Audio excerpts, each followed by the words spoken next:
Yes, good morning to all students. Today we will like to discuss about political executive. Political executive. Yesterday we have discussed about executive and two types of executive: political executive and administrative executive, that is civil service, civil servants. यानी हम लोग कल executive क्या है इसके बारे में देखा और साथ ही साथ इसमें ये जो सिविल सर्विसेज की बात है, जो यूनियन पब्लिक सर्विस कमीशन से और स्टेट पब्लिक सर्विस कमीशन से टैलेंटेड जो पेश होकर के आते हैं कमीशन में पेश होकर के, तो वो परमानेंटली जब तक वो रिटायर नहीं हो जाते हैं तब तक वो कोई न कोई सरकार के अधीन कार्य करते रहते हैं। और ऐसा इसलिए क्योंकि पॉलिटिकल एग्जीक्यूटिव का इम्पोर्टेंस इसलिए अधिक तात्कालिक रहता है क्योंकि ये डायरेक्ट जनता के द्वारा चुन के आते हैं, जबकि ये मेरिट के आधार पर इलेक्ट होकर के आते हैं। तो यही कारण है कि इसका तात्कालिक प्रभाव ज़्यादा दिखता है, इसके डायरेक्शन में एडमिनिस्ट्रेटिव एग्जीक्यूटिव जो परमानेंट एग्जीक्यूटिव के रूप में होता है उसको काम करना होता है। तो आज हम पॉलिटिकल एग्जीक्यूटिव के बारे में चर्चा करेंगे। और पॉलिटिकल एग्जीक्यूटिव में आप जानते हैं कि लोकसभा को जानना परम आवश्यक होता है। तो लोकसभा के द्वारा, ऐसा इसलिए कि लोकसभा के द्वारा जो चुनाव होता है, लोकसभा में जो चुनाव होता है उसके सदस्यों के लिए वो जो चुन के आते हैं वो पॉलिटिकल एग्जीक्यूटिव में आते हैं। तो इसीलिए लोकसभा की रचना कैसे होती है तो इसके बारे में हम लोग को जानना चाहिए। लोकसभा का जो मैक्सिमम स्ट्रेंथ है वह क्या है कि 552 की है मैक्सिमम स्ट्रेंथ, किंतु वर्तमान में जो इसकी स्थिति है वो 545 की है। Political executive, the Lok Sabha at present consist of 545 members, of which 530 members are directly elected from the different states. विभिन्न जितने भी राज्य हैं उन सभी राज्यों से वो चुन करके मैक्सिमम क्या है कि 530 मेंबर का चुनाव होता है, इलेक्ट होकर के आते हैं। जबकि वर्तमान की बात कर रहा हूं, जबकि 13 मेंबर जो है वो यूनियन टेरिटरी से इलेक्ट होकर के आते हैं। तो इस प्रकार से क्या होता है कि 530 और जोड़ 13, 543 मेंबर का चुनाव डायरेक्टली जनता के द्वारा होता है। और जो शेष 2 मेंबर होते हैं, इसके ऊपर हमने लिखा भी है, nominated by the president to represent the Anglo Indian community. ये 2 मेंबर जो है state senator and while 2 members are nominated by the president to represent the Anglo-Indian community। तो इस प्रकार से वर्तमान में लोकसभा की जो रचना है इसी प्रकार से है 545 की। अब है कि जब लोकसभा के सदस्यों का चुनाव हो जाता है उसके बाद सबसे पहला जो सबसे महत्वपूर्ण विषय है, मुद्दा है, वह है कि लोकसभा के स्पीकर का लोकसभा के स्पीकर का चुनाव कैसे होता है।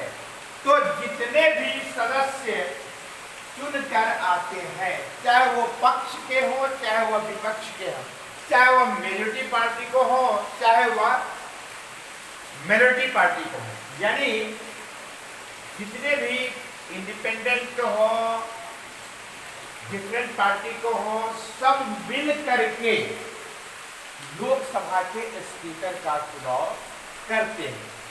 तो चुनाव के बाद जो लोकसभा के सदस्यों का चुनाव होता है, उसी सदस्यों में से एक बार चुनाव सर्वसम्मति से किया जाता है, पक्ष और विपक्ष दोनों के माध्यम से।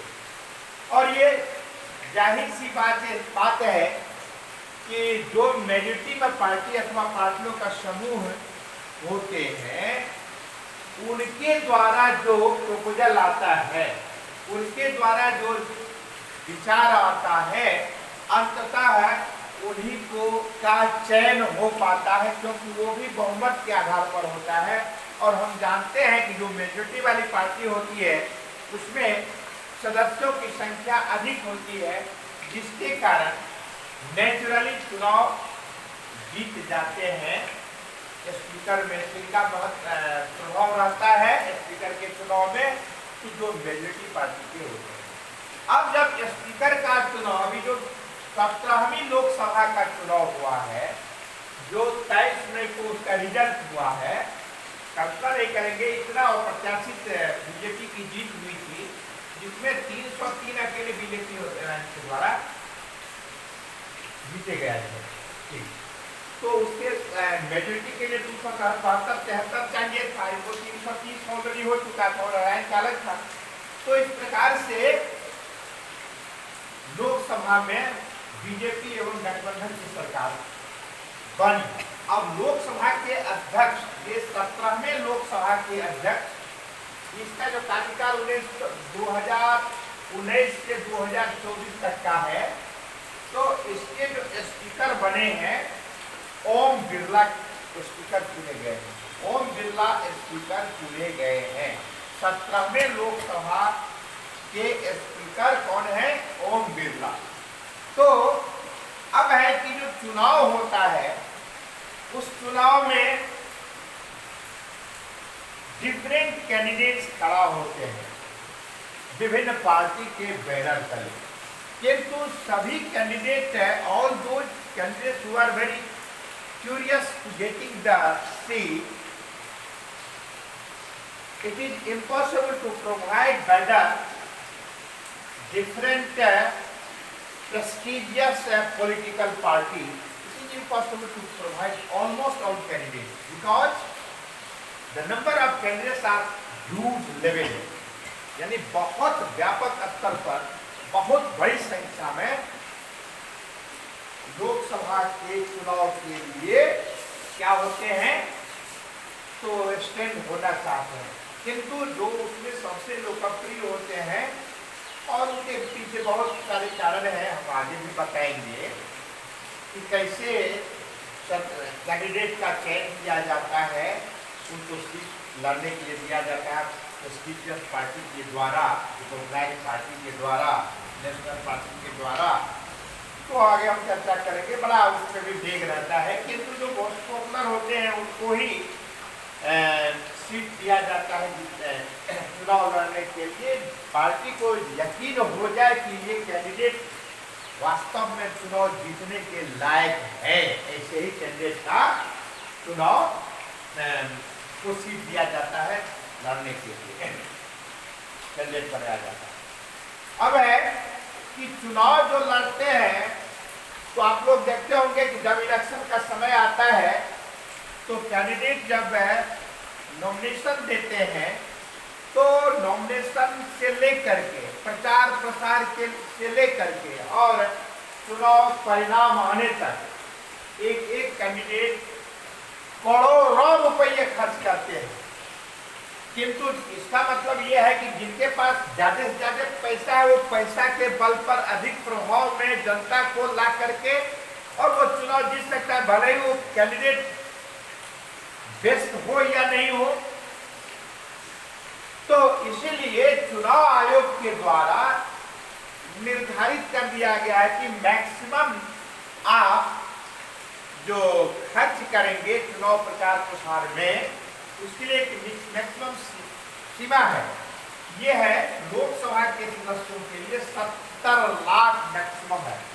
किंतु अभी जो उपचुनाव की बात आती है उसमें ये कोरोना महामारी को लेकर के इसको 10% इजाफा करके 77 लाख कर दिया। किंतु बस इतना ही समय तक रहेगा, फिर आगे के लिए वही रहेगा, या फिर चुनाव आयोग के द्वारा यदि निर्धारित किया जाएगा कुछ बढ़ाने की बात होगी तो होगा। किंतु अभी 70 लाख है। ये उपचुनाव जो कहीं कहीं होने वाला है उससे 7 लाख और बढ़ा करके मैक्सिमम 77 लाख किया गया, जबकि विधानसभा में यह है 28 लाख निर्धारित है। विधानसभा की चर्चा हम बाद में करेंगे, किंतु इसकी क्रम में बताने के क्रम में मैं स्पष्ट कर देना चाहता हूं। और ये कोरोना के कालखंड में जहां कहीं भी उपचुनाव की स्थिति होगी विधानसभा के सदस्यों के लिए, तो वहां पर 28 लाख से बढ़ा करके 30.8 लाख यानी 30,80,000 तक खर्च कर सकते हैं। किंतु छोटे राज्यों में क्या है, यानी जो यूनियन टेरिटोरी वगैरह है वहां पर क्या है कि 54 लाख है, जिसको बढ़ा करके ये जो कोरोना का कालखंड है उसको 59 लाख किया गया है। और विधानसभा के लिए 20 लाख जो निर्धारित है छोटे राज्यों के लिए, यूनियन टेरिटोरी के लिए, वहां पर बढ़ा करके 22 किया गया है। इसके बाद याद रखेंगे आप कि ये जब नॉमिनेशन देने जाते हैं तो एक निर्धारित राशि सिक्योरिटी के रूप में जमा करनी होती है, ठीक है ना। वो लोकसभा में जनरल कैटेगरी के लिए क्या है 25,000 है, जबकि SC ST के लिए क्या है तो वो 12,500 है। जब अच्छा ये सिक्योरिटी मनी के रूप में। अब 543 में 412 जो है वह जनरल कैटेगरी के लिए चुनाव होता है। ये 84 जो है शेड्यूल कास्ट के लिए रिजर्व रहता है। 47 जो है वह है शेड्यूल ट्राइब्स के लिए रिजर्व रहता है। तो इसी पर हम लोग आगे डिटेल्स में चर्चा करेंगे। आज की कक्षा में इतना ही, धन्यवाद।